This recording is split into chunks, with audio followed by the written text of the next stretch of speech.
Hey everybody, and welcome to episode 173 of the Revive Yourself podcast. Here we go. Are you sick and tired of being sick and tired? Have you got a health issue that just won't go away no matter what you try? Then welcome to the Revive Yourself podcast, where we reveal the secrets to long-lasting health by getting to the root cause of problems that no one else is talking about. So you can have more energy, clear skin, healthier hair, a leaner physique, more confidence, and most importantly, do the things you love and live the life you deserve. Here's your host, Ryan Martin. So people, welcome back to the show, episode 173. Had some great feedback on the last few episodes with Nick Patterson, Tom Staveley, and Dawn and Dave.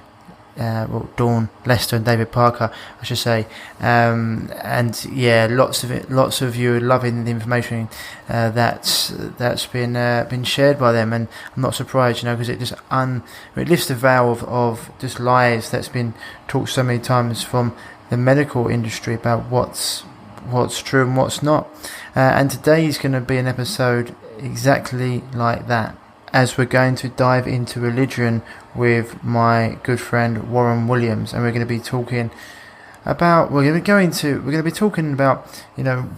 actually got a deep background in religion, which I'll let you to which we'll go into on the podcast, but he's got a background that I haven't seen many others have, with the length and depth that he studied religion.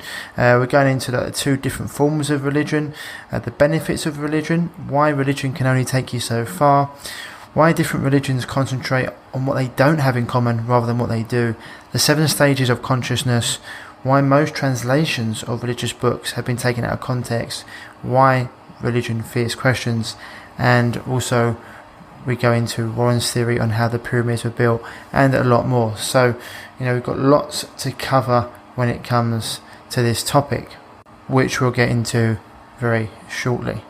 As always, the episode is sponsored by www.reviveyourself.co and our shop, where you're going to get the best natural health products in the world, bar none. And we've got products from all different affiliates that, these are products that I use. I wouldn't recommend anything to you that I don't use myself.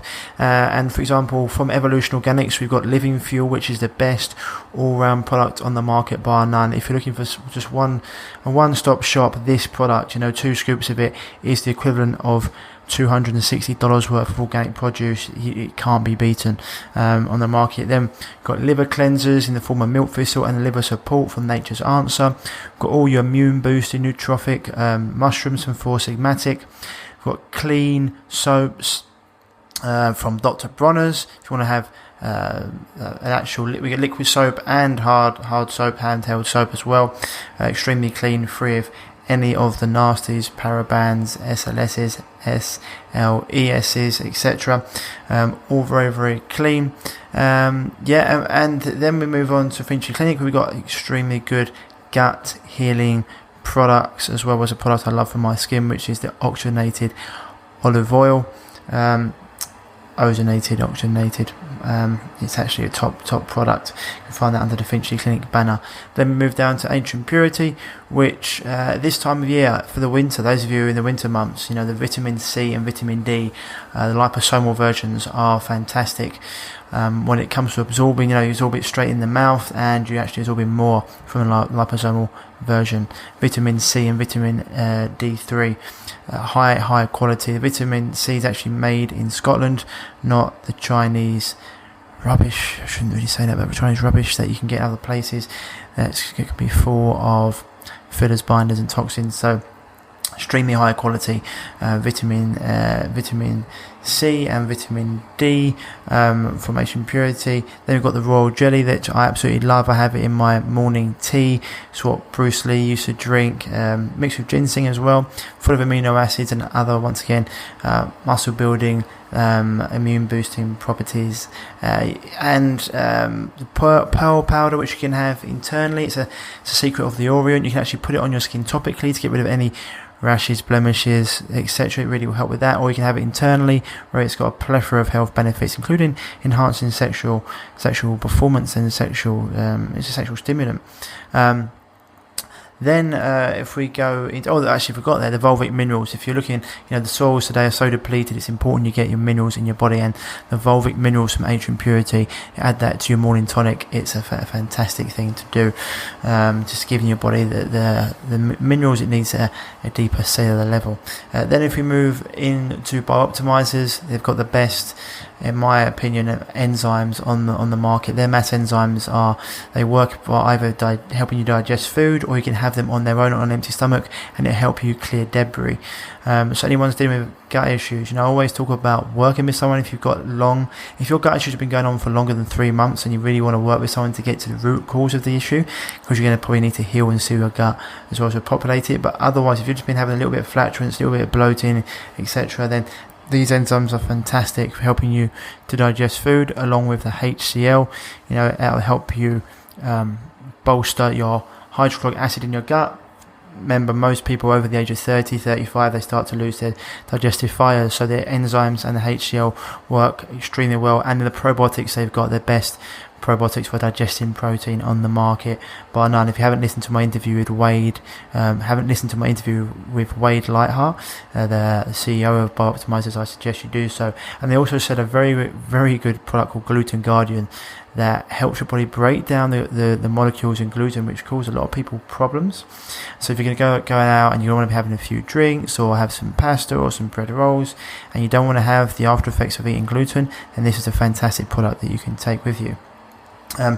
Then always want to mention my man Dr. Nick Berry at essentialoilwizardry.com for the best essential oils on the market, bar none. So often women, every day they're putting on chemicals on their skin, fragrances which are no good, been linked to all sorts of hormone disrupting issues, endocrine disrupting issues, which lead to ovarian problems, menstrual cycle problems, and cancer. So you really want to be dropping out the perfumes. People don't understand how much of an unregulated industry it actually is, and so you'd be better off getting essential oils, and they come no cleaner and no better, no more harmonized with nature than Dr. Nick Berry, my friend. And if you go to his site, www.essentialoilwizardry.com, and you put in the code REVIVE, you're going to get 10% off of all of his fantastic products there. Then we've got the products Memon, the Memon products that you see on our site, and these are the products that are going to help you to mitigate your exposure to EMFs. We are in a toxic soup, and we are being bombarded with electromagnetic frequencies that we can't see, and just because you can't see them doesn't mean they're not there. And having talked to Dr. Klinghardt, he talks about the only people that can really ever truly heal, the ones that can mitigate their body from the amount of EMF exposure that people are under today. And these products from Memon, you can actually have one on your wrist or around your neck protect your body. You can have one that goes in your car, so it creates a force field around your car. And the combi system you can plug into the wall of your house, and it protects your whole house. It builds a force field around your house by using the electrical wires in your building, and so you 100% want to do that, as well as turn off your Wi-Fi at night. That helps. But these definitely help from the other, just the amount of towers that are going up now in 5G. They want to have it in every car and every classroom, so these things are extremely important. Then we go on to my man Andy Mampf over at blueblocks.com. So he's developed the best blue blocking glasses on the planet, bar none, and he's got the lenses you can use in the daytime, the clear glasses if you're looking at a screen all day. He's also got the yellow lenses for dusk and dawn, and the red lenses for the evening, which they are just unbelievable products, and they're quite stylish. And even if you want to send him your own frames, he can put in the lenses for you, and his lenses all come from an optician in Australia, rather than, once again, cheap Chinese produced glasses which don't do much for anyone. So if you head on over to blueblocks.com, that's blueblocks.com, BLUBLOX.com, and put in the code REVIVE, you're going to get 10% off there as well. It might be REVIVE 10, have a little check with that. But that's it for now. So without further ado, let's get on to the episode with my main man Warren Williams, episode 173. Enjoy, and I'll see you on the other side. I can't even remember that the conversation we were having in the car that time was absolutely, that was awesome. And I can't even remember how we even got onto it and what it was. I remember we were talking about religion, and I can't remember what it was. What did we get into? I think we started off with the black and white stuff because of the BLM. Black Lives Matter stuff. That was going on, and we were just talking about how people are very easily manipulated by what's going on, and people are very emotional. And then we were talking about a few other things. I can't remember how we got onto religion though. Distractions. Yeah, I was talking about distractions and how everything is a distraction. And then I can't remember how, but anyway, we got onto the subject of religion, and we can just start with that. Because I know you're recording, so I kind of wanted to just preface this just by saying, first of all, there are two different forms of. Can you hear me clearly? Yeah. Okay. So there's two different forms of religion in general. There's industrialized religion, which is all about profit and marketability and really preying on the weak, the fearful, the scared, people who are lonely, people who invariably are not happy or fulfilled.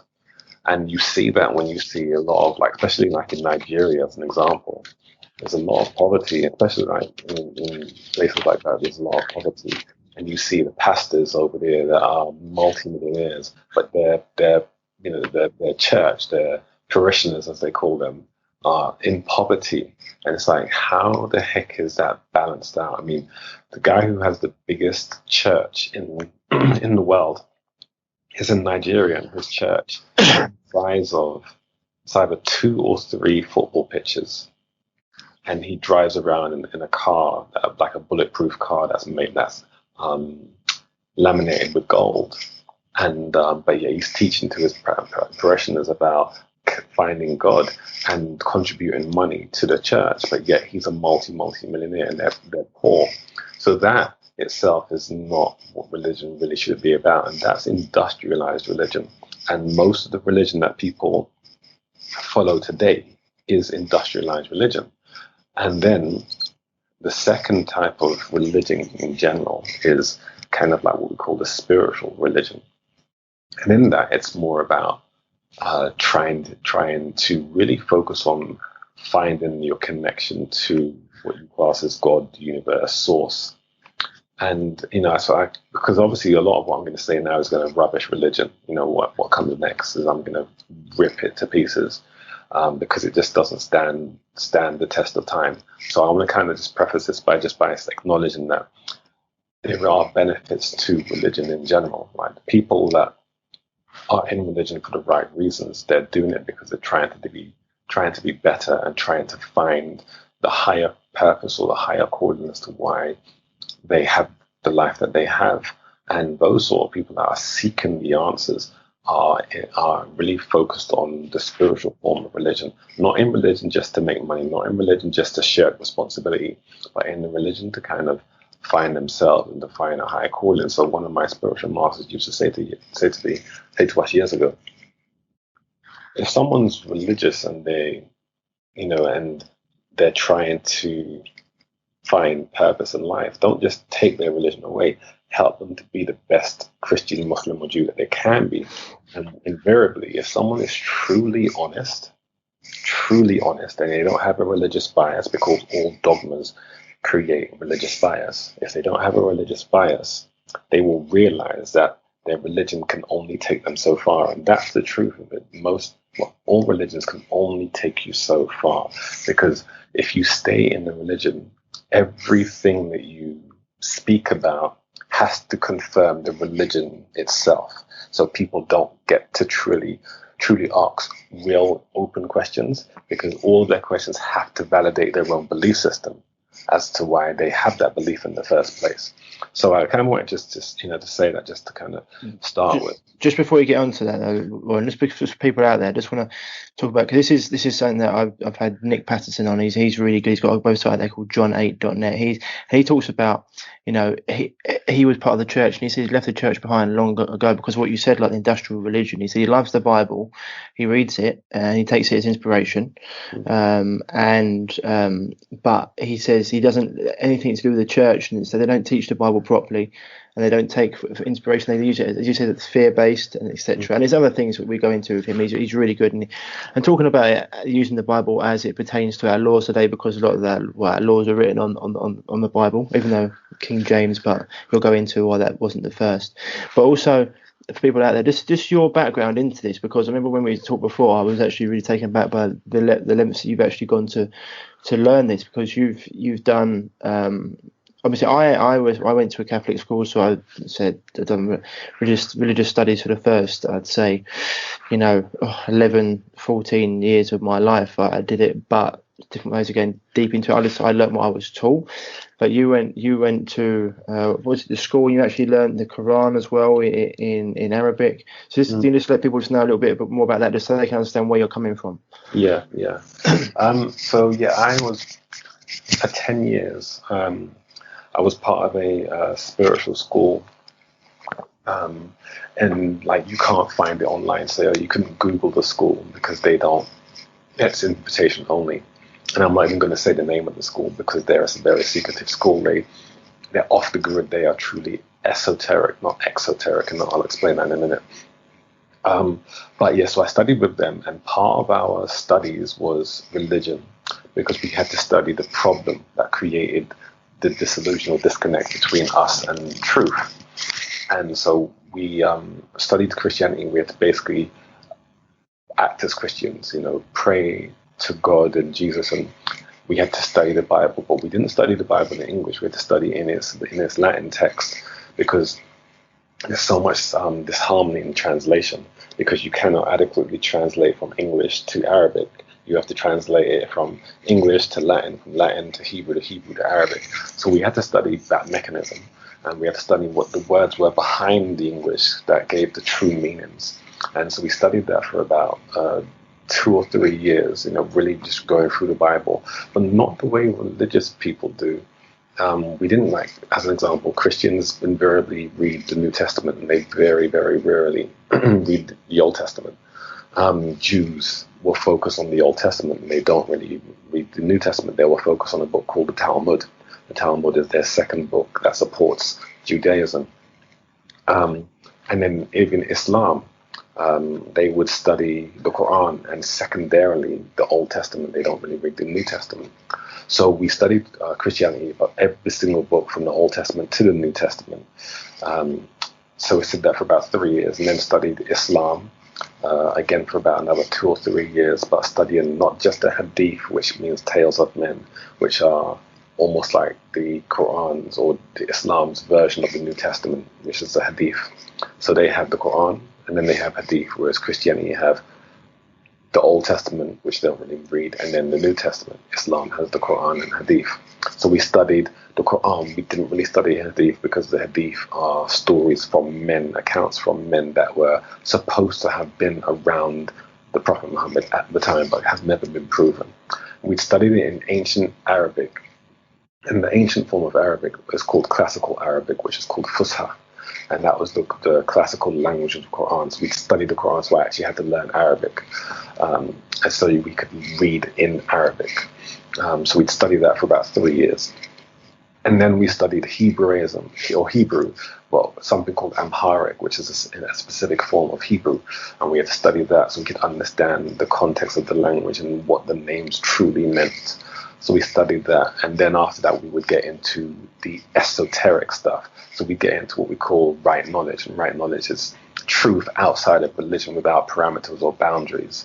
And that we covered all these things over this 10-year period, and that kind of gave us the mastery of understanding where the root source of all information was. So we wouldn't read, we wouldn't get translations from dictionaries. We would go to lexicons.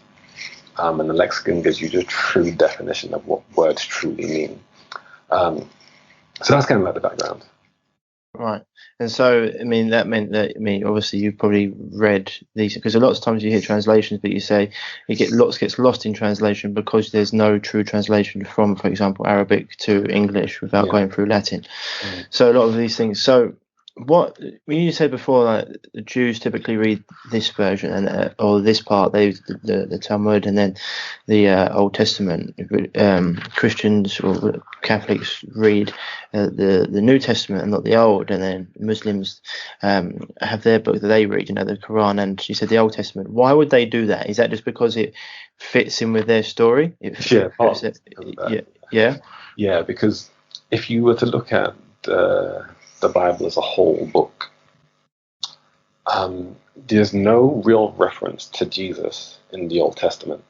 So if you're preaching everything surrounding Jesus in Christianity, you have to focus on where he's spoken about, which is the New Testament.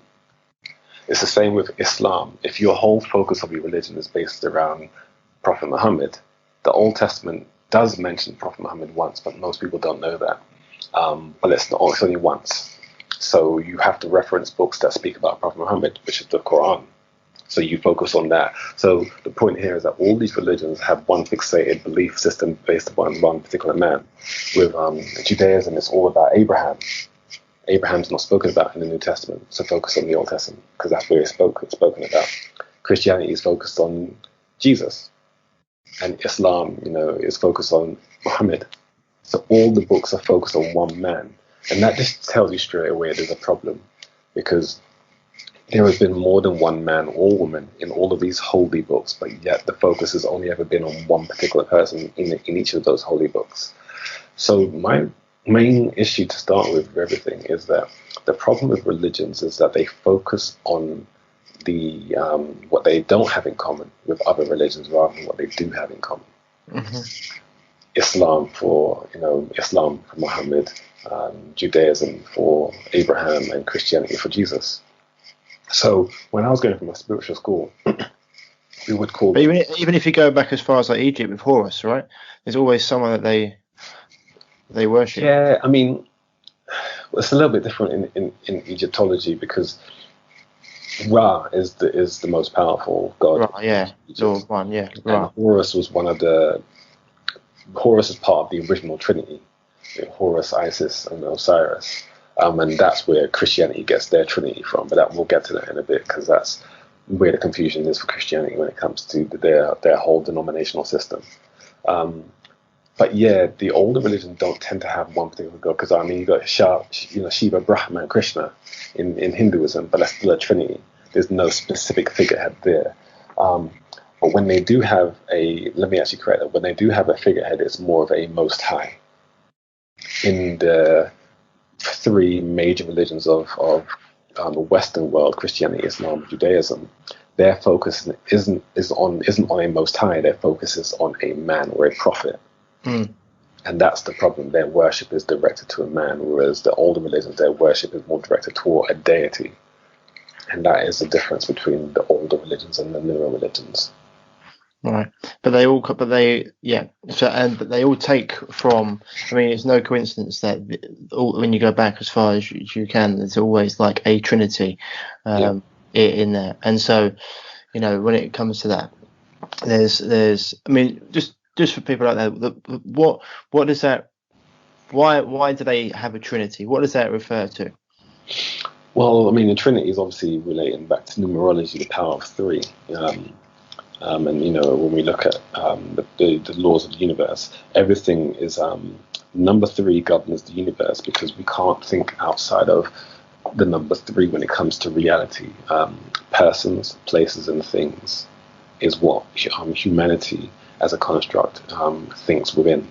They think within three dimensions, and three-dimensional thinking is what we're supposed to be evolving with right now. So when we go to what's happening now in the world with 2020 in the Mayan calendar, and everybody's talking about ascension and moving to five-dimensional thinking, or 5D. A lot of people saying move from 3D to 5D, and when you're stuck in 3D, you believe the narrative of the government, you believe in vaccines and all this sort of stuff, but that's because humans are fixated on the three-dimensional world, which is persons, places, and things. And what that basically means is we as humans can't think outside of a person, a place, or a thing.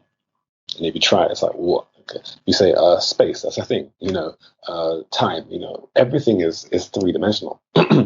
So So 3 dimensions governs our way of thinking. So if it governs our way of thinking, everything has to be based on that. And the Trinity is based on the 3-dimensional thinking, person, place, don't think. So everything is in threes. Solid, liquid, and gas. Yeah. Everything is in threes. And that's why it is a Trinity, because it comes from this whole 3-dimensional thinking. Makes sense. And it's what I said before, there's no coincidence. And yeah, this is one of the things they're talking about with this vaccine as well. They said once you get it, you won't be able to advance from the 3rd dimension. You'll stay in that 3rd dimension. Yeah.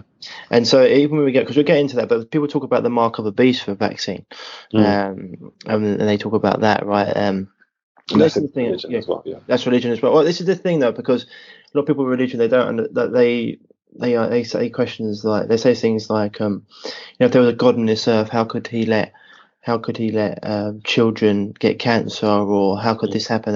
It's like, well, God is, what's the passage? It's I, God, create the dark and the light, the good and evil. I create all these things. All things. And that's the thing. It's like, I think I've heard Paul talk about it before. He talks about God being a not monopoly generator, like what is it, like basically a unique experience generator. A novelty generator. Novelty generator, that was it. Yeah.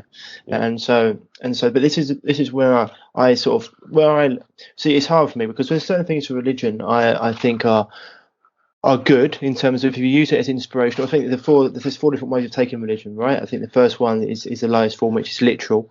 Then there's 2 in the middle, which I forget, but the 4th one's inspirational. If you take religion as inspirational, fair enough. You're taking it to see as an inspiration to like progress yourself to be just the best Jew, Christian, Muslim, whatever you are. That's fine. But most people don't do that.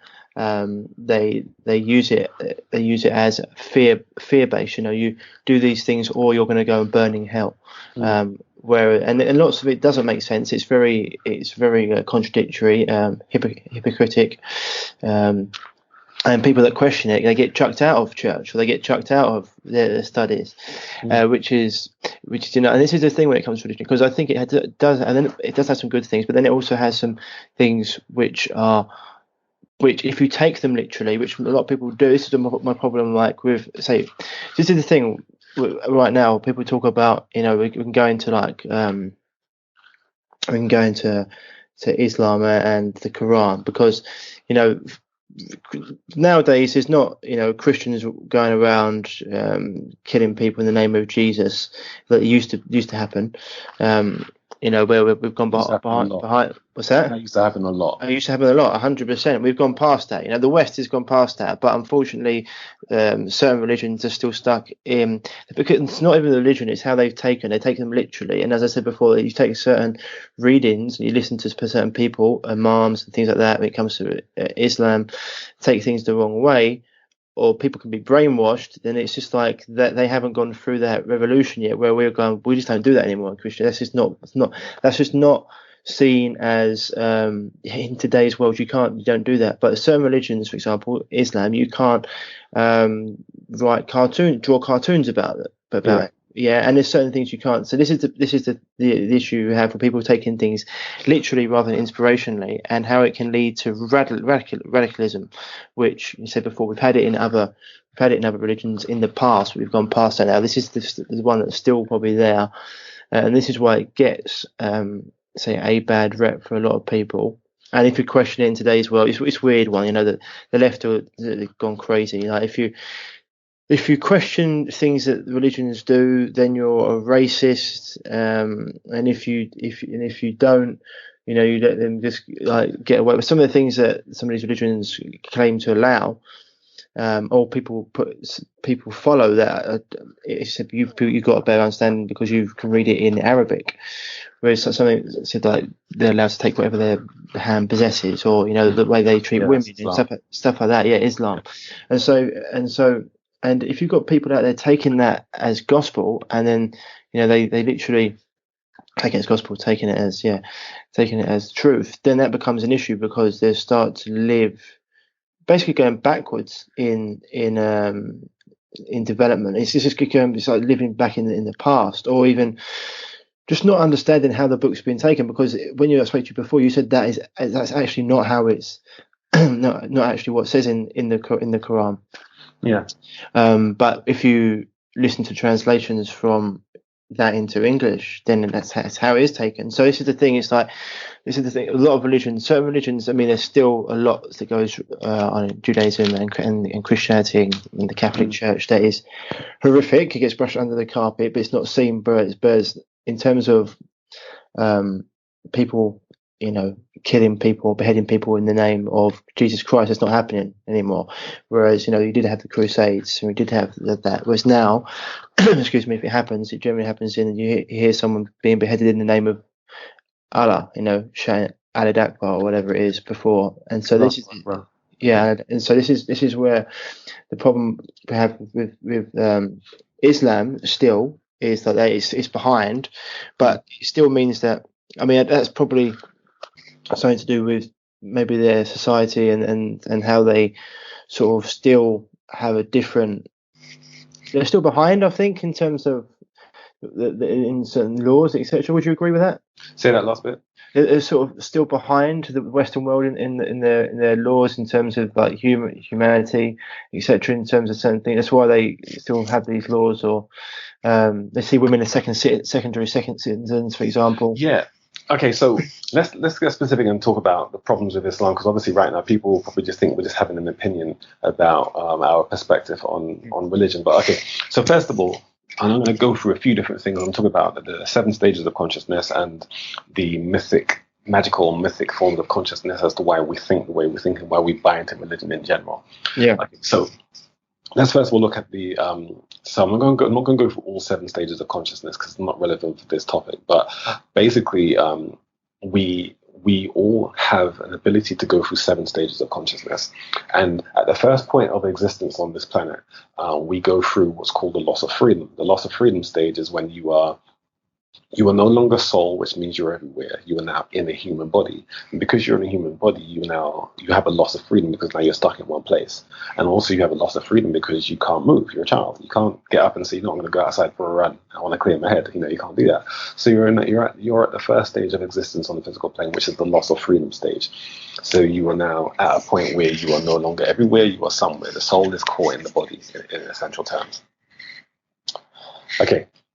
So then the next thing is the binding stage.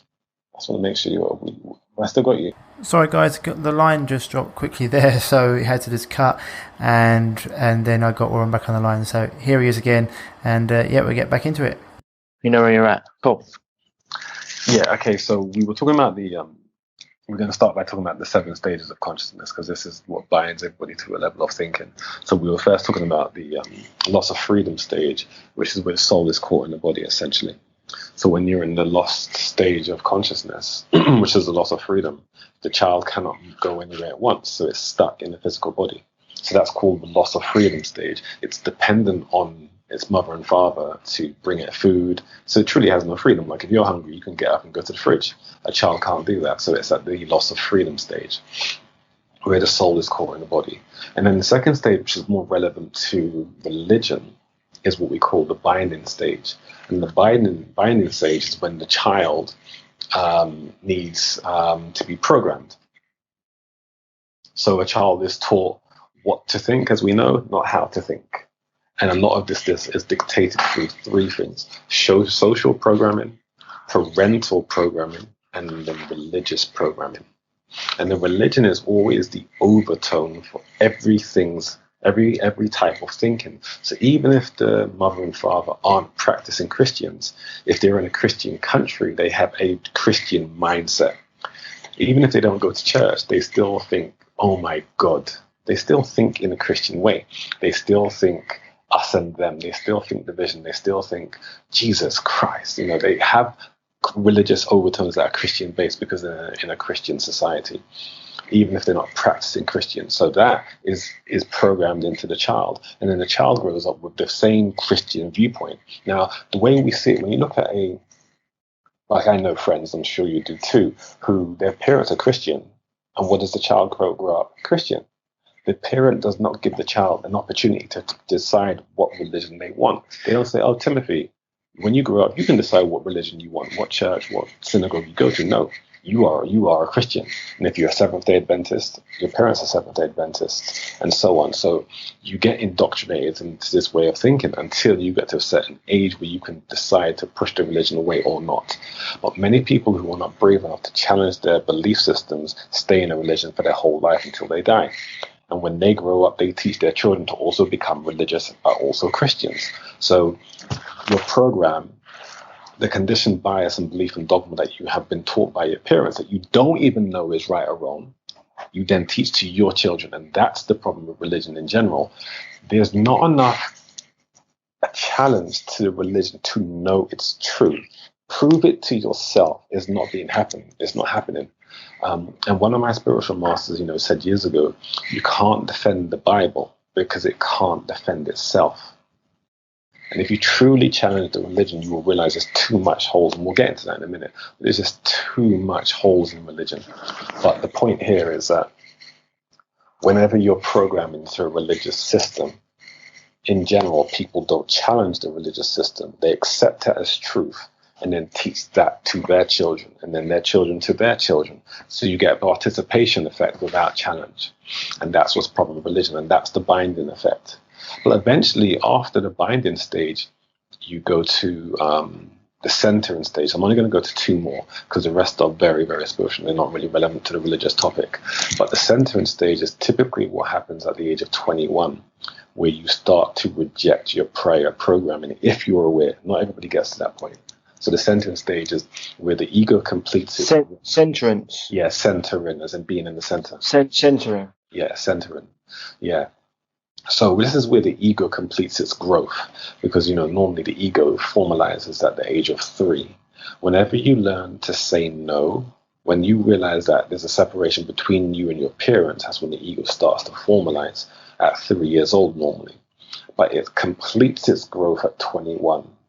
And this is just when you get the sense of who and what you are. So you start rejecting the parental binding stage. This is the stage where you can get into gangs, or you get into the wrong crowds, or you date the wrong person, or you fail at school, or whatever. You start to reject everything that you were taught by your parents. And that's why you had that adolescent stage where all parents say, my child just isn't listening to it anymore. They are rejecting the programming because the ego starts to realize it has to make its own choices. And that's the centering stage. And then the fourth stage is the choice stage. And this is where you question your own thoughts, your beliefs. You start to say, am I worthy? This is the important stage of growth for most people, because you question society. And this is where most people can go through a midlife crisis. They realize that there are no shortcuts in life. And this is where people can start getting, our sort of clients, they get gut issues, they get headaches, they get migraines. This is when the pain teacher arrives in their life to force them to reevaluate the choices that they've made. And that's why it's the choice stage. So that can happen between 25 and 40 for most people. They start to have a look at their life and realize it's just not working the way that I've been doing things is unsustainable. And those are our clients. They are at that choice stage. These people may be battling religion. So I'm going to give you an example of someone. I remember Paul was talking about this woman who had low back pain for many, many years. And she went to see Paul. And she's seen different therapists to get rid of her back pain, and the back pain wouldn't go. And she was a Muslim. And, she went to see Paul. And he realized very quickly that the reason why she was carrying low back pain is because she was carrying emotional trauma from the fact that she was in a religion that suppressed her, which is Islam. Now, not all forms of Islam are absolute suppression, but there are specific sects of Islam that are worse than others in terms of female suppression. So because she had this suppression, she didn't want to be religious. She was carrying a lot of emotional trauma, a lot of emotional baggage. Once he had spoken to her and gave her the realization that she needed to leave her religion, she just divorced her husband, left the religion, and her back pain went because of the burden of trauma she was carrying from the suppression.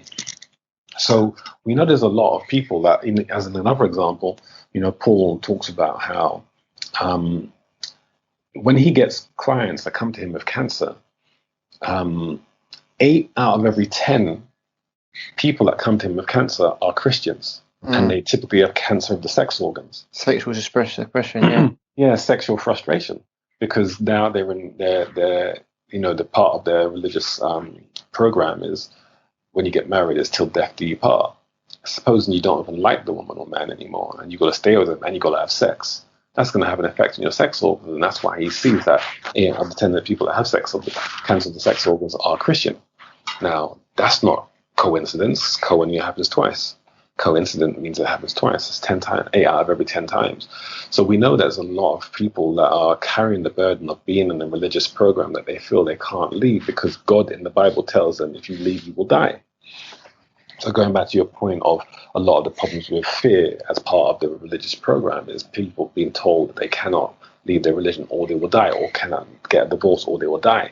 So these are some of the the common problems with the binding effect and the programming that we were just talking about, these different stages of consciousness. And before we get into your question that's going to relate to this, so part of this religious programming is different stages of consciousness. So humans go through, different levels of consciousness in other models. There's the archaic consciousness, which is the foundation of intuition, sensation, feeling, interaction in nature. So this is where people understand about sexual movements, the power of dance, that everything in the universe moves.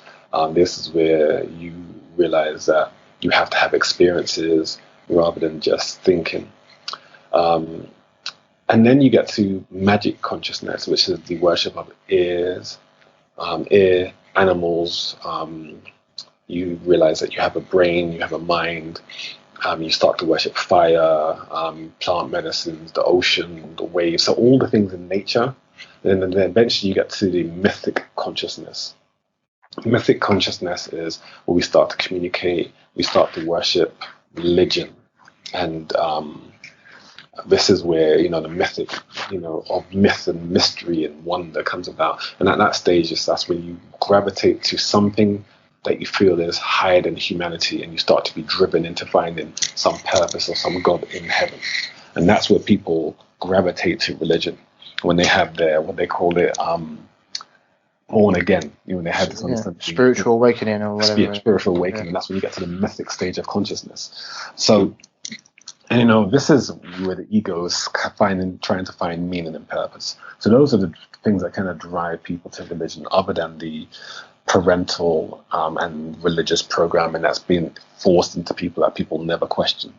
So I know people, and I'm sure you know people, that they never question their religion. No matter how hard, they will never question their religion. And this is the problem. What we're saying is challenge the religion to see if it actually works. And if you challenge it properly, you will realize it does not work. So let's talk about some scenarios as to the problem with Christianity in general. Okay, so firstly, what religion was Jesus? Jewish, no? It definitely wasn't Christian. Yeah, I mean, this is what religion was he? I mean, he's talking about a guy that was in the Middle East being white. So I know from common sense, that doesn't really make sense. But I mean, I don't know, what religion was he? I don't know. So Christians are following Jesus, and Christianity means one who follows Jesus, or Jesus Christ. And the word Christ comes from the word charast, which means to anoint. And when you go study what the word charast means, it basically means that you're getting anointed with oil. So anyone that gets anointed with oil is charast or Christ. And they make Christ like something holy, like the anointed one. That's not what it means when you study the word. It just means to anoint someone with oil. So if you put oil in your head, you're now a Christ. Anyone can do that. And the oil they used was fat from a crocodile. It was actually fat that they heated, and that would be what they'd use in holy ceremonies to actually anoint people. If you study the Bible, you actually realize more than one person was charast, as in spiritually, and Jesus wasn't the only Messiah in the Bible. So so first of all, Jesus couldn't have been a Christian, and in Matthew he talks about not an iota or a dot of the law will change before me or after me. So if he wasn't Christian, what law was he following that did not change? He said not an iota or a dot of the law will change. universe, So why did they change the law? the law of the universe. Yeah. So he didn't bring in a new religion, because nowhere in the Bible did he say, I have come with a new way. Nowhere. Any Christian find it. Find a quote in the Bible where Jesus said, I have come and I have brought you a new religion, and the religion is called this. It's called Christianity. It doesn't say that anywhere in the Bible. So why do people follow him as in such a way? And there's nowhere in the Bible where Jesus actually told anybody to follow him as a God. He says, is it not written in your law, I said ye are gods? And the law goes back to Psalms 82:6. And in Psalms 82:6, actually, before we got on this call, I actually got these up. So Psalms 82:6, he said, I have said ye are gods, and all of you are children of the Most High. So we keep saying that Jesus is God, but yet Jesus himself in their book said, I have said ye are gods, plural. And so this is, all of you are children of the Most High. So this is the thing, right? We're all God. Yeah, exactly. Everything is God. The universe. If you look at things like the universe or nature, it's all God. Exactly. And so this is the thing, because when it comes to, if you don't sit here and just start caning Christianity and Catholics, because people. So this is the thing about it. Some people use it and they use it for faith, and that faith gives them a bigger. If you look at the blue zones, we go back into health. Look at the blue zones around the world. Yeah, there's 13 things that everyone knows. Blue, like those. So blue zones, people out there don't know the zones of the world where people lived the longest, like most centurions. And there's 13 things that they're situated all different parts of the world, but there's 13 things that they all have in common. One's like they all eat together. The ones they have a big family presence. They have lots of organic raw foods. There's lots of things they do. One of the things move a lot, yeah. But one of the things is they all have a purpose. Every day they get out of bed, they have a purpose, and they all believe in a bigger faith or something bigger than themselves, think that what they're doing is. And so when it's used for that, it's like you can't knock it for that. Yeah. But it's like, this is where we're coming, it's breaking, because when I speak to Nick Patterson from John 8, and we talk about certain things, the way he speaks about the Bible and the way it's inspirational, because you're taking it as an inspiration, or like you're taking it as the way it's, rather than how people take it in terms of having a dogma about it, if that makes sense. And so this is what, dictatorship. So because even like understanding the Bible, because our laws are written on them or on the Bible, it's important for people to know. But a lot of people don't even know the words or even what the words mean. It's like when you talk about the word understand. Do you understand? Do you stand under me? It's like, no. It's like, do you? So these are people out there just want to get into it, because it's not. It's important for people to understand. It's just like putting things apart. Just people to understand, people to understand, people to have a to get a grasp about what we're just trying to do here in terms of religion. I was taught the word overstand. Overstand. Really? Yeah. Because when you overstand, you stand above and you look down with greater perspective. It's like a bird's eye view. Mm-hmm. So, just getting more into the specific stuff with, again, a lot of the problems with the religion itself. The word religion, by the way, means to tie fast or to bind. Yeah. So to tie fast or to bind, that means you're binded to a thought process that does not allow you to think. State of life bound by monastic vows, also conduct indicating a belief in a divine power. I mean, that was religion in the year 1200. I was on the like the etymological dictionary here. And so go ahead, man. Yeah. So some people, right, how they defend this when we bring out quotes like this is how they defend this and say, oh, it's little g versus big G. And I'm like, okay, I know, do not understand ancient languages, because in ancient languages, which is what this is taken from, there is no capitalization. There is no little g, big G. There is no capitalization at all in old religions. So don't play that game. There is no such thing as big G or little g. It does not exist in ancient languages, which is what this is taken from. When you actually read Psalms in the Old Testament, he's saying the word Elohim, right? Amharic, which is a form of Hebrew. He's actually quoting in the actual ancient language, it's the word Elohim. And the word Elohim means gods. Gods, plural. Not no capital, it's gods. That's what it means. So he's saying, I said ye are Elohim, and all of you are children of the Most High. And the word for Most High is what people want to call, if it's in Hebrew, it would be Jehovah or Yahweh, which is the ancient name for the Most High in Hebrew. So he's telling you, you are gods, but yet you think he is God. And he's saying, no, I said ye are gods. So, and then another chapter, Exodus chapter 20, verse 3 to 5, which I wanted to pull out, which relates to this, where it says, thou shalt, this is God talking now, thou shalt not have no other gods before me. What other gods are there? Makes no sense. Thou shalt not make make unto thee any graven image or any likeness or anything that is in the heavens above or that is in the earth below, that is not under the water or under the earth. Thou shalt not bow down themselves to them nor serve them. For I, now this is the part that makes no sense when people read this, for I, the God, thy God, am a jealous God. How can God, who's omnipotent, omnipresent, omni whatever you want, be jealous? What are you jealous of? Jealousy is a human trait. So when people read this, they don't think, well, hold on, how can God be jealous? I can understand if God says, don't worship anyone except me.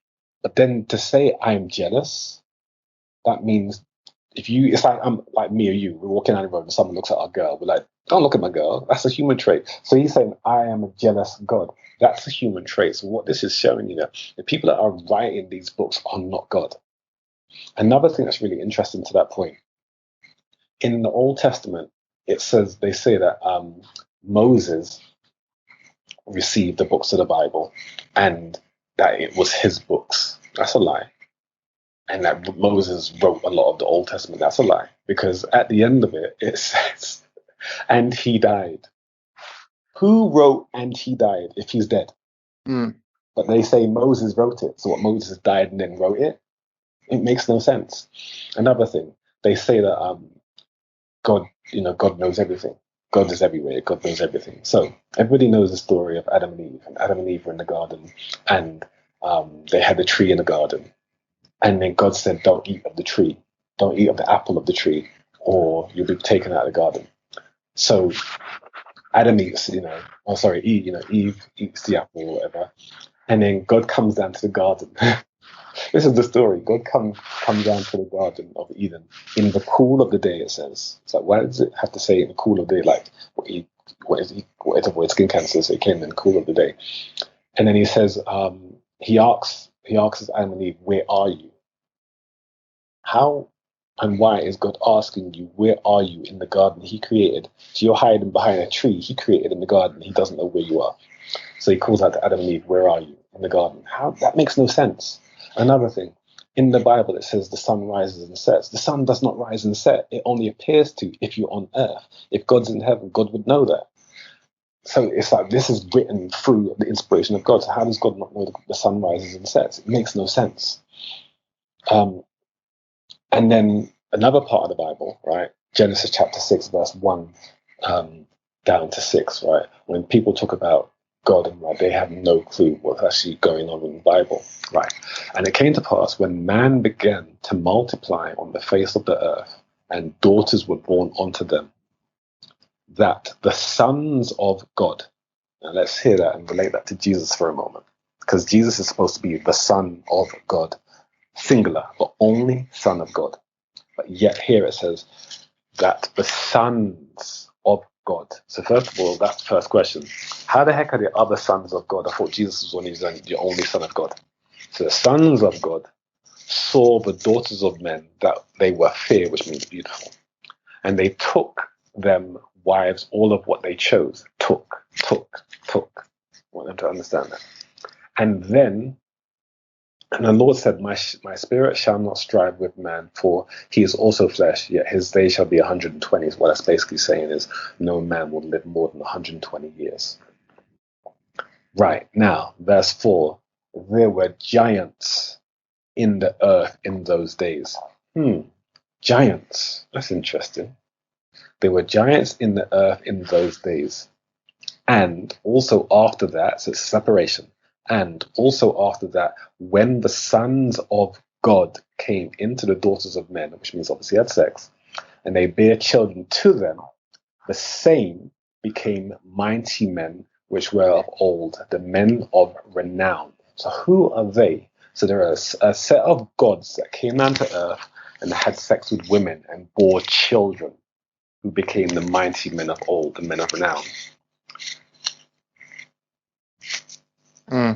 There's so much. People don't understand how important that part of the Bible is.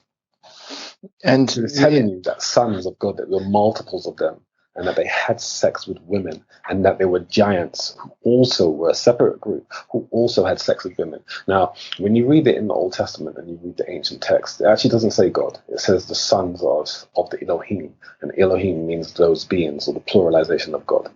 And then when it says giants, the word giant, if you actually replace that in the ancient text, it's actually the word Nephilim. And Nephilim is a group of some completely different group of extra dimensional beings that came here that were massive. And I couldn't find the quote I was trying to look for before we came on. But what were they called again? Nephilim. So it was Adahim and Nephilim. Elohim was one group, which is the gods, and then the Nephilim, which is the second group, which were the giants.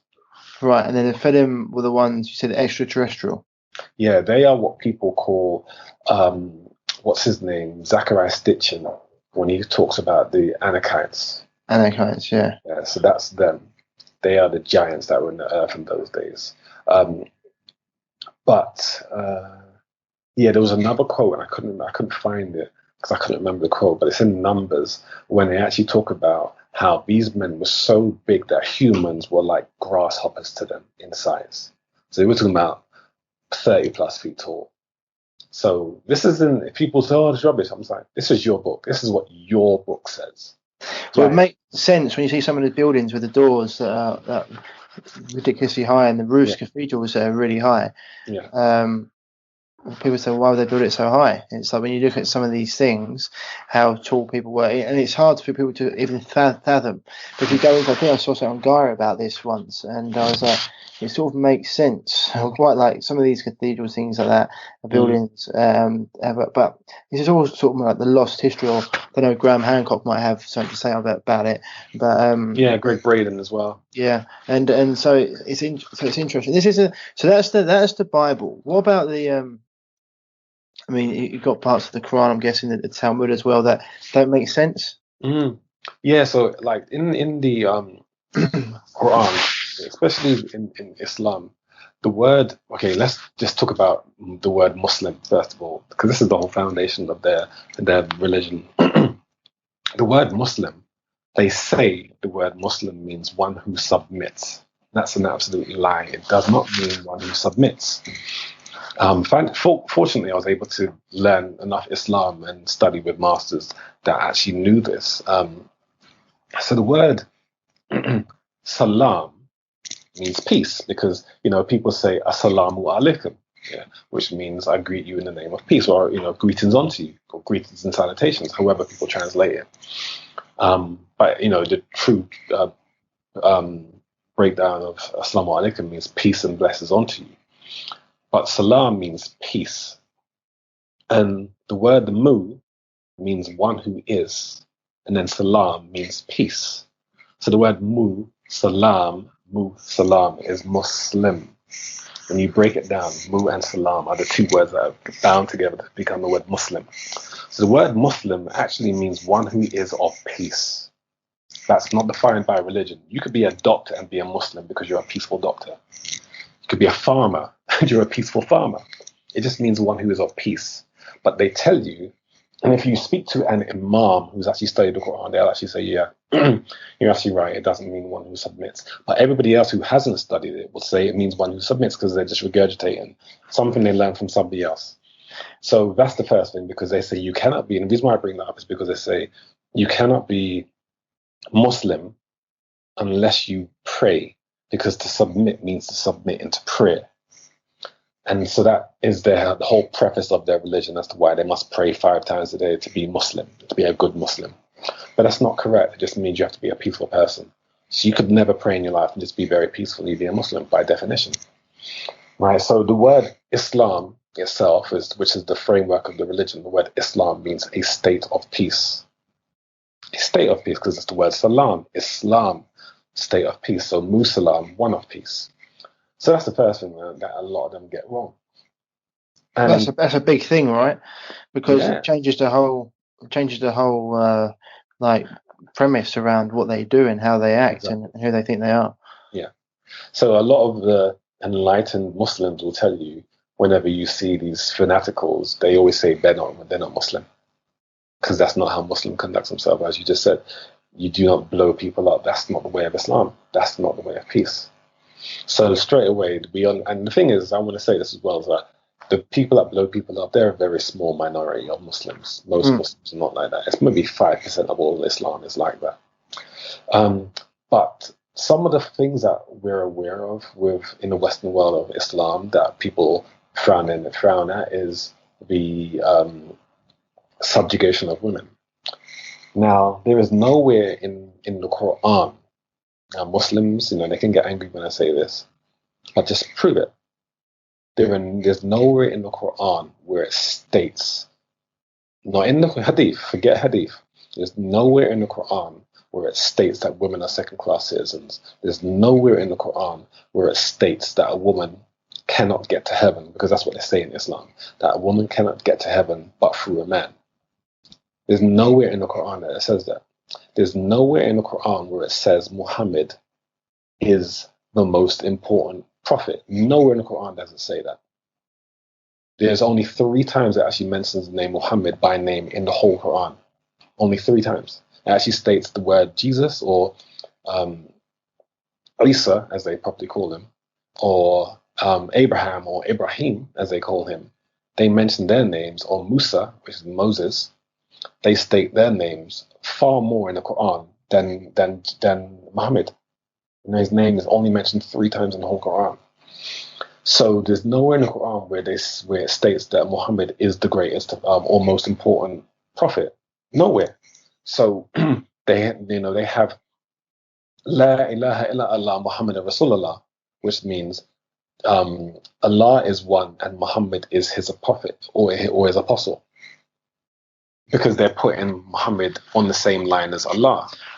But nowhere in the Quran does it state that. It only states that in Hadith, and it's the Hadith that is interpretations of people's points of view of what the Prophet Muhammad said. So that in itself is wrong. If you want to follow Islam, you follow the Quran. And what you realize is if you follow the Quran, there is no laws in the Quran. There's no laws in the Quran at all. The Quran is an account of stories. It's just stories about what happened to people around that time.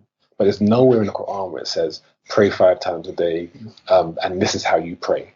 You put your hands here, you turn this way. So how have they? That comes from Hadith. So what's the Hadith? Hadith are tales of men. Hadith are the Islam's version of the New Testament. Right. Okay. And so in the Hadith it says you have to pray 5 times a day. Yeah.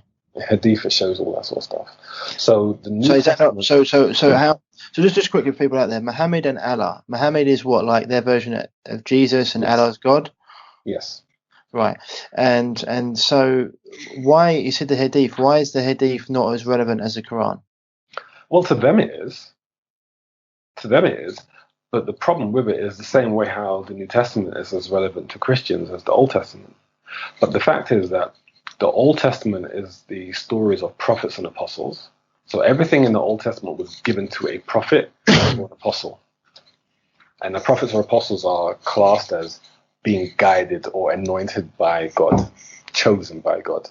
It's the same with the Quran, chosen by God, revealed to Muhammad.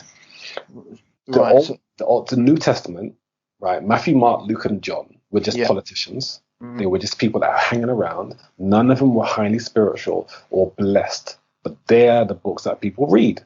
And it's the same with Hadith.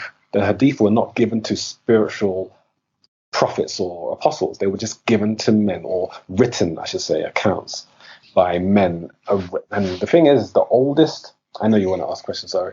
The oldest Okay, so the Quran is 1,400 years old.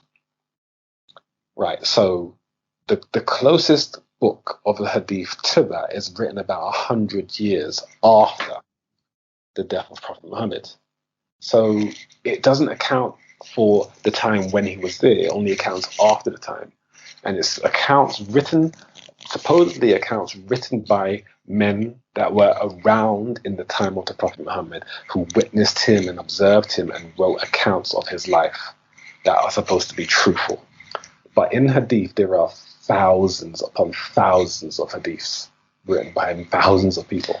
So, right, okay. So Hadith is like our version of the Old Testament? No, version of the New Testament. New Testament? Yeah. Right, okay. So that in the Quran's the Old Testament? Yes. Right, so so that's why people take it, because it's the most recent thing written, so they think that that's what's... Okay, but in the Quran it doesn't mention also, praying, etc. Yeah, but also in the Quran, it actually says to Muhammad, when you're in doubt, go back to the Old Testament. And it says El-Torah. El-Torah is the Old Testament. So it actually says, I can't remember the verse, but it actually says, Muhammad, when you are in doubt, go back to the Old Testament. So right. It's telling them to read the Old Testament. That's the book that they frown, but they're supposed to read it. They frown upon that, do they? Yeah, because they say that this is the main reason why. The reason why they say they don't go back to the Old Testament is because they say the Old Testament has been tampered with. The translations that are around now, you can't get an accurate account of the Old Testament, which is true.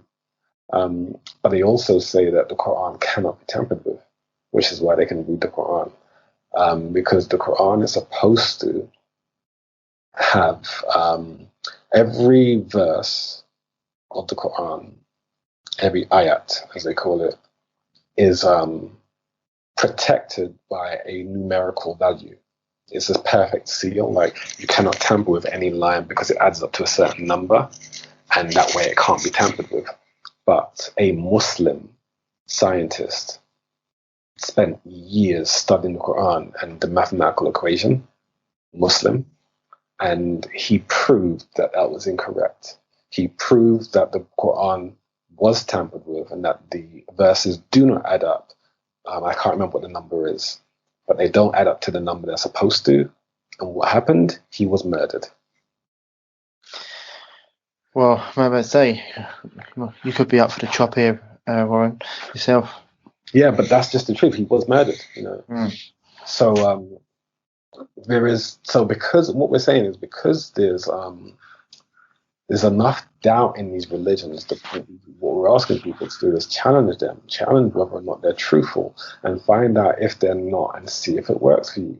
But the problem is most religious people don't. They're too scared to challenge their own belief system because what will they have left? As you know, most people would rather believe what they believe because they realize if they challenge it, they won't know who they are. They won't recognize who they are in the mirror. So most people won't challenge their religious belief. So as we said at the start, there's nothing wrong with being a Christian, a Muslim, or Jew, so long as you're doing it in the right way and you ask the honest questions. And the fact that in Islam there are 73 different sects of Islam tells you that there's some confusion. Fact. The fact is that there are 30,000 different Christian sects, which tells you that even more confusion. It's like there's 30,000 books on diet. How would you know what's the right one? There's 30,000 different forms of Christianity. How do you know what the right one is? There's no way you can know that because you can't say, well, I was born in this one, so it's the right one. You never challenge it. Challenge it to find out if it's right. That's a hard thing for a lot of people to do, right? Because then your whole belief system can come tumbling down. But if it can be exposed by the truth, then it should be exposed by the truth. It should have to defend itself. It can't. Yeah, and that's the thing. You said before, you can't defend the Bible because it can't defend itself. But as I said before, there is some inspirational stuff to take from it, and even words and what they really mean. And I think it's important to know the Bible just because of our laws are written on the Bible, right? Yeah, I mean, for me, it's important. I always say to my clients and my students, something that Paul, always says, it's important to study religion so you can study, and it sounds bad, but you can study the disease, study why most people are, having emotional problems or spiritual problems. And a lot of it is stemmed from their belief of their religion, which they've never challenged. And that's why they have the challenges that they have. They know that they should be a good person because it says it in their book, and they're challenged by that. So that's what causes a lot of the problems. Most problems, we call it the faulty God model. Most people's mental, emotional problems and challenges come from their belief systems. Going back to that woman that I mentioned earlier about her low back pain because of suppression, Islam, dependent on the sect, can be very suppressive to women. And imagine if you're born and you're one of those very outspoken women who believes in equality, and you're in Islam, it's going to cause emotional trauma. So that's what we say. That's why we're saying that religion is one of the biggest causes of emotional pain in most people's lives. So you have to challenge a religion. Like another example, one of my friends, I think I might have said this to you before, he's Christian, he's Seventh-day Adventist. And, about 2 years ago, I called him and we were talking. I just finished teaching. And he said, "Do you know what blue balls is?" And I was like, "Yeah, of course I do." And he said, "I've got blue balls." And now he has never had sex. He's 55. Yeah, he's 55, never had sex. And he's never sorted himself out. So of course he's going to have blue balls. And the reason why he hasn't been married is because he can't have sex. The reason why he hasn't had sex is because he can't have sex until he gets married, according to his religion. And according to his religion, he cannot sort himself out, according to his religion. So he's gone through life with severe pain, and he had to take 2 weeks off work because his balls were hurting, because God said, so apparently, God said he can't have sex unless he gets married. And then he has a sister who has the same thing, and now she's past childbearing age, and now their mother will not have any grandchildren because they couldn't have sex because they couldn't find the right religion. And one time he found a woman that he thought was kind of cool, and he was Seventh-day Adventist, but she was Jehovah's Witness or something. I was like, "But you both believe in Jesus, you both read the Bible, so what's the problem?" He goes, "Oh no, she has to be my religion, my Christian." So he didn't get with her. That's the problem with Christianity, Islam, Judaism. It's not even enough to just be Christian. You have to be the right type of Christian. Well, yeah, division. Yeah, and that's the other thing, right? It's like splitting all these things. I mean, when you think about it, they should all be coming from the same, singing from the same hymn sheet, for one of the things, trying to bring people together rather than causing division. Yeah. And this is the thing for yourself. I mean, was you religious when you were younger? Did you have a religion? I mean, my parents were, I suppose, loosely Christian, but obviously they weren't practicing. But I quickly learned many years ago, the stuff that I've been talking about. So I realized there was no absolute truth to it, and that it just didn't make sense to me. And if you question religion in like Paul Check would say, when he started to ask them questions about, well, that doesn't say this, they would say, "Shut up, don't ask questions." And if that's not the way you should be, you should encourage questions. And from our standpoint, with what's going on with the world and narrative, we always challenge the narrative and ask questions. And if you fear questions, that means you don't have the answer. And all religions fear questions. And going back to Islam for a second, in Islam, they have a spiritual branch of Islam called Sufi, or Sufism. And in that spiritual sect, they see things very differently to the standardized version of Islam. It's very, very different. And it's the same with Christianity. They say, and I throw this out as another question just to give people a thought. I've already shown you in the Quran that people can go and read for themselves that Jesus wasn't the only Son of God, and that Jesus said we are all gods. Well, another question I throw out is, if Jesus was the only Son of God, who was Adam the son of? Had to be the Son of God, right? So there's definitely more than one Son of God. What is Sufi? What is it? Sufi. The word Sufi means pure being, and Sufi were spiritualists. They would do. Have you heard of the swirling dervishes? No. These basically do this dance where they will hold hands, put their arms around each other's shoulder. They wear these kind of crown, hats, crowns. These kind of hats, the pointed hats, and they would wear these kind of long, kind of almost like dresses. And you might have seen them dancing where they go around in circles. They spin. Sounds like KKK, wearing big pointy hats, long dresses. Yeah, they don't wear the whole mask coming down, but that's where the KKK kind of get some of their dress from, Freemasonry. And the first form of Freemasonry was it was actually a spiritual Islamic sect. I forget the word now. I forget the name. What was it? Yeah. It was of the Mystic Shrine, I think it was. I can't remember. But yeah, anyway, they would basically spin around in circles. And it's called a swirling. It's a swirling, like spinning, swirling dervishes. Okay. So you might have seen that before, where they spin around and the dress kind of spins. This relates to they relate in this to tetrahedron sciences, which is the sciences of the pyramids, like vortexes. They were creating vortexes with their dancing, but they were like the spiritual sect of Islam, so they would be similar to monks in Christianity. Interesting. It's interesting when you go down that path as well, because it's like you look at all different things. We talk about a couple of things. Just like for people like. It's just where that you've got people like I've been looking into, for example, a little bit like Native Americans, okay, because they have different practices and they're very spiritual and they believe in, if you go to war with if you go to war, if you have a fight with a wolf or share blood with something, that you get its soul, and it's all parts of this. But these religions and the way they talk about healing and medicines and the spirit, it's very. It's once again, it has certain parts of religion in it. It's not a religion. I don't know what it would be called. I suppose it's just way the of life. It's way of life. Yeah, exactly. That's what I mean. It's just a way of life. And so it's like they all have these things, but they're not in such a way that if people don't follow them, there's no like, oh, you're a bad person if you don't do this. But I suppose it's on a smaller scale, right? So it's like, and so no one's trying to bastardize their writings, for example. And there's a lot of these ancient tribes or ancient, there's just people spirits. They have different spiritual practices, and I think a lot of them are very beautiful and very healing. And it's just interesting. I mean, I'm sure I haven't gone into the Egyptians a little bit, not as much as I want to. I'm sure they had certain things that they did. And when you look at the pyramids, for example, people don't even know. Well, there's different schools of thought on this, right? I mean, have you looked into the pyramids and how they got there, etc.? Massively. And what do you Part think? of our studies was on the pyramids. But before we get to that, I was wanting to just kind of say. So one of the things with one of the problem again, another with general is so you got the Christianity, Islam, and Judaism. What we call in Christism, Mohammedism, and Ibrahimism, which is just the worship of those men, not the actual religion. That's the problem with them. They're so fixated on men. It's all about masculine worship.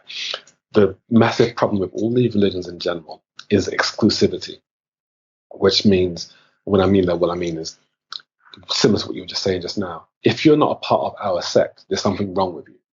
That's not inclusive. That's exclusive. It's all about them. And it's always about what's wrong with everybody else, and it always pointing the finger, you're going to hell, I'm not. And that creates division and separation, because all of the religions are against each other. Every war, as we know, study history, every war has been a religious war. In the Quran and the Bible, they all talk about religious wars.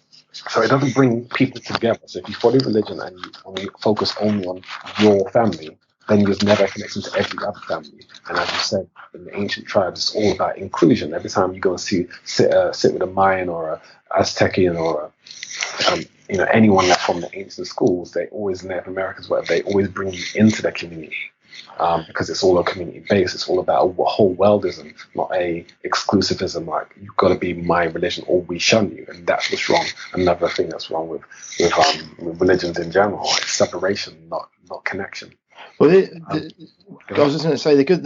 But the thing is, the thing though, what they've done with the world. You're talking about that, in terms of like being not being inclusive, being divisive. But one of the things that they've managed to do in today, what we're going through right now, is that they've had this whole like demasculinization sort of agenda going on for a long time, because there's no strong alphas and there's no one to stand up against what's going on here, which is basically what's happened.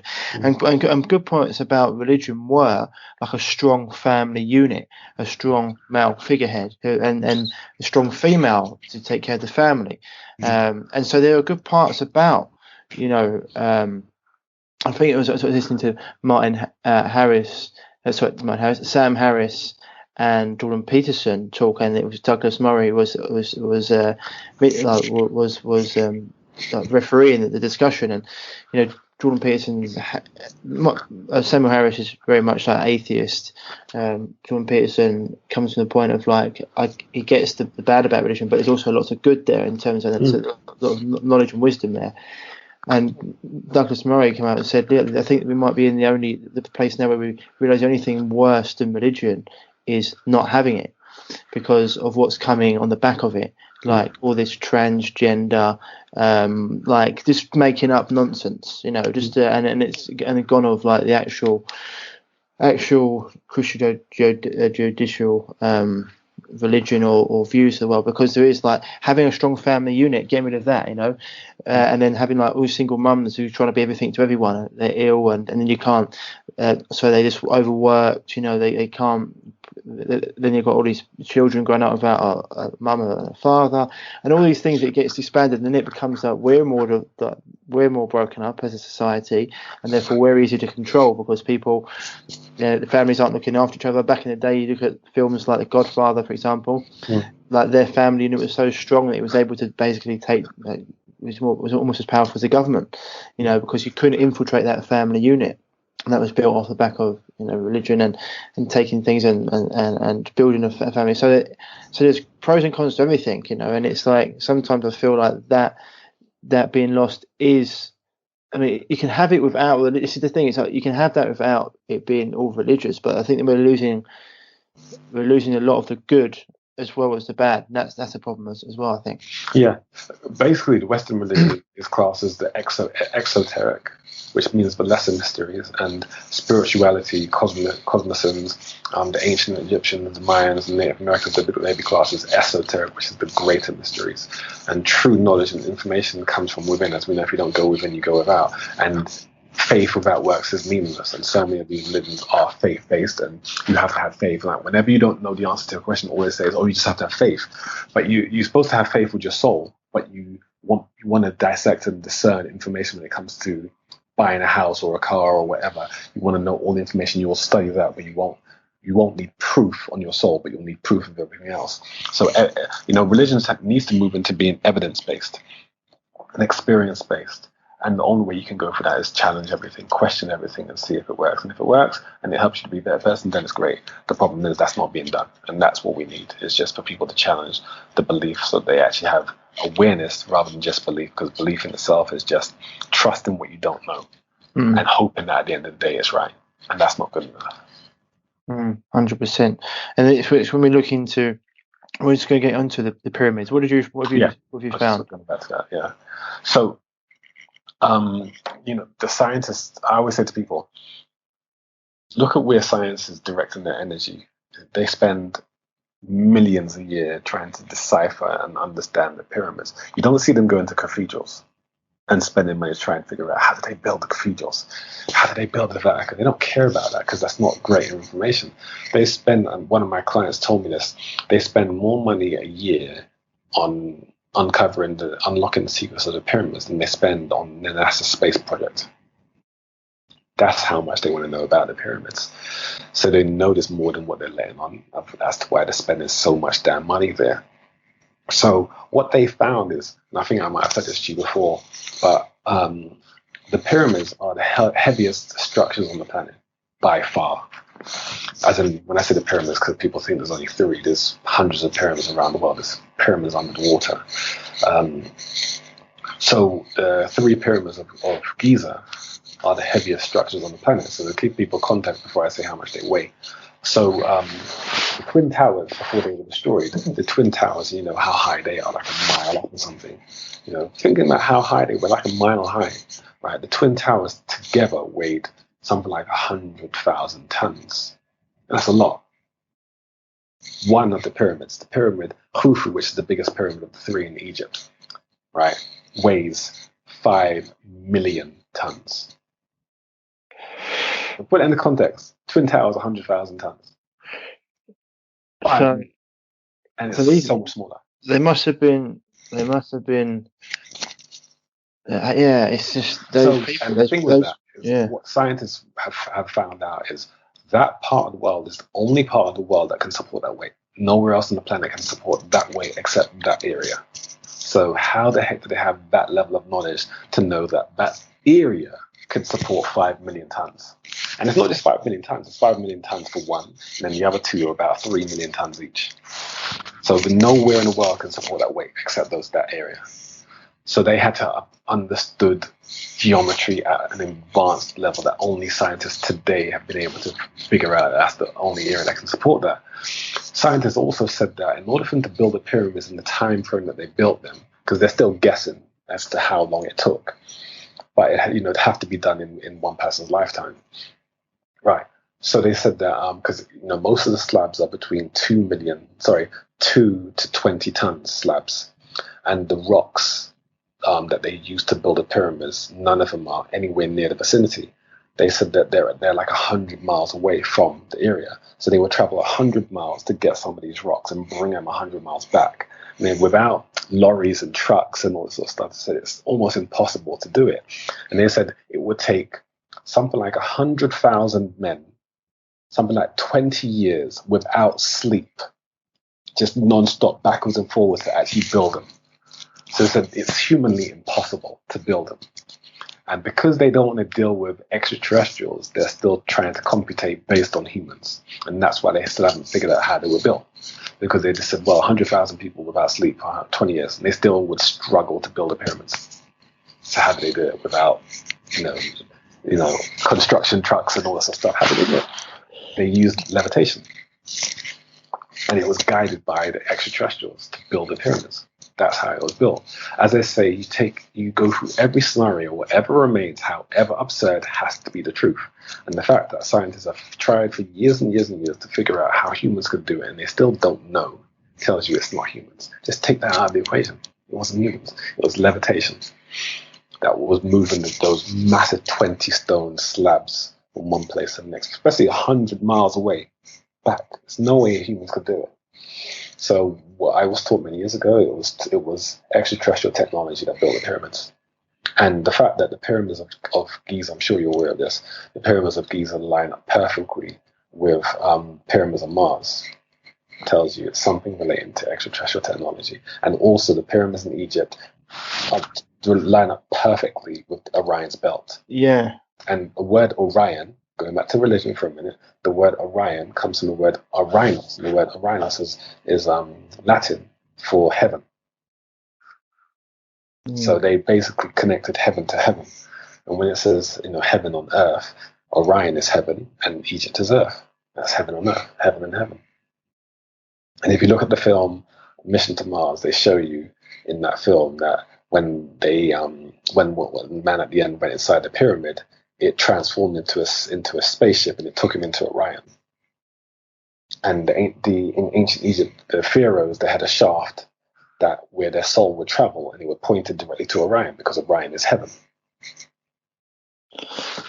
Interesting, man. It's something I definitely want to look into. That was what you got told in your school before. Yeah. And Graham Hancock says the same thing. I think Greg Braden supports the same thing. A lot of them are starting to support this, and they're all proven that the pyramids are older than what they've admitted. They're saying that the pyramids are 10,000 years old. That's a lie. Because people have proven Phil Callahan, not Phil Callahan, I forget his name, but I forget his name now, but they're basically proven that because of the erosion of the pyramids is water, and the last cycle of time that had water was 25,000 years ago. So they said that the pyramids are at least 25,000 years old. And when you look at the Quran, it's 1,400 years old. You look at the Old Testament, it's 4,000 years old. The pyramids predate both of them. Even on the 10,000-year-old dictate, the pyramids are older than that. And going back to religion for a second, according to religion, planet Earth is 8,000 years old. Diamonds are more than 1 million years old. Crystals are more than 1 million years old, because diamonds and crystals are part of pressure, created through pressure, and it takes 1 million years to form diamonds. So the fact that we have diamonds and gold and crystals here means the planet's at least 1 million years old. But science has proven that the Earth is at least 4 billion years old. Dinosaurs, we haven't even touched on that. Where are dinosaurs spoken about in the Bible? if the first day was 6,000 or 8,000 years old, where the heck did dinosaurs fit in? Dinosaurs go back to the Cretaceous period and whatever, they're 250 million years. That itself supersedes religion because they can't even explain dinosaurs that have been proven. And if scientists can find Tyrannosaurus Rex and all these sort of things, how the heck can they not find Noah's Ark? Does it exist? Or is it just a story? Dinosaur ones is an interesting one because there's lots of research out there that says every single dinosaur bone you see is actually replica. I've heard people, I remember someone said this, that scientists went and they buried bones and then dug them up. They looked at it. No, but this is like it's interesting. They said that none of them are originals. Cool. Then let's talk about meteorites. Yeah, exactly. So it's it's interesting. Yeah, billions. Yeah. So, but I get that 8,000 years. That's what it says. Yeah. Yeah, that's what they say. 8,000 years is how old this planet is. We know the planet's older than that.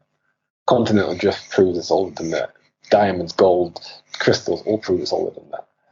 And finally, before we finish up, I'll just say that people that want to learn more about all the truth, go and read Epics of Creation. Just Google the book Epics of Creation. It's produced by Penguin Publishers. And it talks about these tablets, these clay tablets that scientists found back in the 1950s in Iraq. And these tablets are written in a language they call cuneiform. And it's the oldest found language. And they've carbon dated all these clay tablets. And the tablets are between 15 and 25,000 years old. And everything that's detailed in the Bible about the Noah's flood and everything you can think of in Genesis is actually pre-written in this book, word for word, 10, 15,000 years prior to it being written in this religious book called the Bible. So it shows you the Bible is actually a copy of this older book. So let people chew on that. What was the book called again? Epics of Creation. Epics of Creation is an account of multiple books. Yeah, so the book that is actually a copy from Genesis, because the word Genesis means the genes of Isis, by the way. Genesis, genes, Isis, the genes of Isis, which is ancient Egyptian. But it's actually Genesis itself, that book is copied from this book called the Enuma Elish. Enuma Elish is exactly word for word what the Bible says, but 10,000, 15,000 years prior. Shows you it's a copy. Again, don't believe me, go and check it out. I've read it. I will go and check it out, mate. It was a really good conversation. One. I think we're going to have to have. Let me go a bit deeper. I'm going to go away and have a look at some of this stuff and have a deeper conversation. But no, it's definitely something people need to understand. This is why as you said before, if it's people need to go and look for the truth and look for themselves. And it's not about just sitting here and just like telling people not to have a religion, but it's more about just understanding the truth behind it and what. And at the end of the day, it's about being the change you want to see in the world, right? Yeah. So if you're a good person and you've got a good heart and then that's what matters. It's not about if you don't do this, you're going to get put into hell. That's the key. And so going out there and being the best version of yourself is the key. That is, me. You said before, we are all God. Everything is God. Yep. Anything else you want to add? No, I'm good, man. Awesome. Absolute pleasure, Warren. All right. Peace and love. Speak to you soon. So that was episode 173 with my friend Warren Williams, and we know we touched on a lot there. And this episode, it's going to maybe trigger some feelings and some emotions in people. Just sit with it for a little while and ask yourself why that is. And it's not about getting people to disregard their beliefs. It's just about taking a deeper look into things and asking questions and wondering why. Because at the end of the day, if you can't ask questions, then it's a fear-based dogma rather than an actual belief system which can be challenged and can be progressed, and be evolved, which is really important, for all of us, all evolving. And religion's got some great inspirational parts to it, and it's also got others that are not so much. And this is why my conversations with Nick Patterson are so good, because we're talking about the inspirational and not taking the book literally, but taking it as an inspiration when it comes to just different books. This is why it's great talking with Warren about this and understanding where religion has its benefits and where it falls down, and what people can do to look into things and to actually open their mind and they look into nature. And that's, for me, we talk about God, the universe, nature. That to me is its own religion. It's the universe, right? So everything is all part of. Everything is everything, for want of a better phrase, and it's all part of the whole. So I hope this conversation really opened your mind to different things around religion, and you took some good points away from it, and maybe some things to go and meditate on, or even go and have a little walk and just have a think about. And so I hope it did that. As always, people, if you are dealing with any health issue and you haven't been able to overcome it by going down traditional routes of the doctors, consultants, quote unquote specialists, and you've been dealing with your health issue for over 3 months and it's become a chronic one, or you've got an advanced disease, then please don't hesitate to give me an email at ryan@reviveyourself.co. That's ryan@reviveyourself.co, and I'll get back to you as soon as possible, because whatever you're going through, we can help you with that. Your body wants to be healthy. I like to say this at the end of the show, because your body does want to be healthy. Its default setting is health.